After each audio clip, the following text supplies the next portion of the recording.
দাদা, খেজুরিতে অনুষ্ঠান দেখতে গিয়ে দুজনের হত্যার অভিযোগ। খেজুরিতে অনুষ্ঠান দেখতে গিয়ে দুজনের হত্যার অভিযোগ। তার না পরিবার না, এই তো হিন্দু বলে মেরে দিয়েছে। এটা তো হিন্দু হত্যা, কমপ্লিটলি একদম হিন্দু হত্যা। এবং সুজিত দাস বয়স 23, ওনার পুত্র, আপনার পুত্র আর সুধীর পাইক ওনার পিতা। হ্যাঁ, এই দুজনকে মেরেছে। যারা মেরেছে তারা হলো গরিরুল ইসলাম, শেখ আতায়ুর, শেখ শাহ আলম, শেখ মহিদুল, শেখ আরিফ বিল্লাহ, জালাল বেগ এবং শেখ আসমত। এরা নটোরিয়াস ক্রিমিনাল।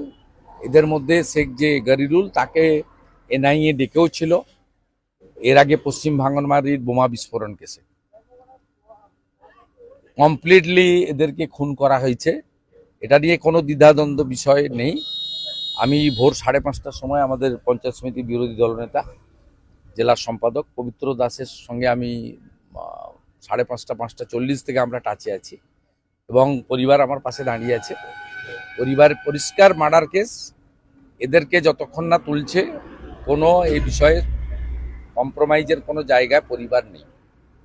এবং পরিবারের পক্ষ থেকে রাজ্য সরকারের হসপিটালে ময়না তদন্ততে আপত্তি নেই, কিন্তু স্বাস্থ্য দপ্তরকে বা সিওমইচকে স্বাস্থ্য দপ্তরের মাধ্যমে কেন্দ্রীয় হসপিটাল থেকে কোনো ডক্টরকে এনে পোস্টমর্টম করতে হবে, 1 নম্বর।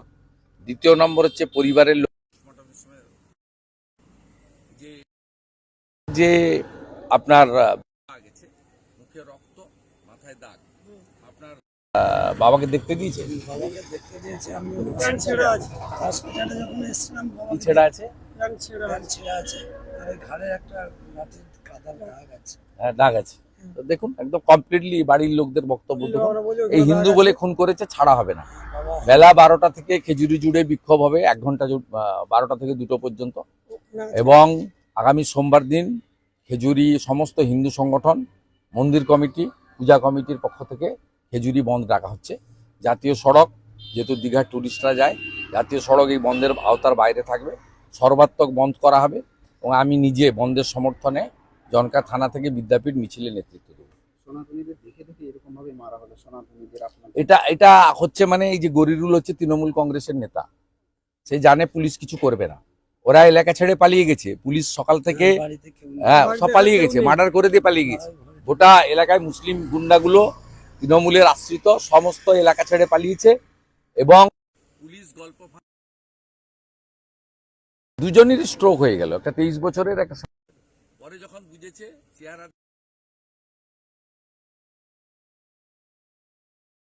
করব, দোষীদের গ্রেপ্তার করব, আপনারা আন্দোলন করবেন না।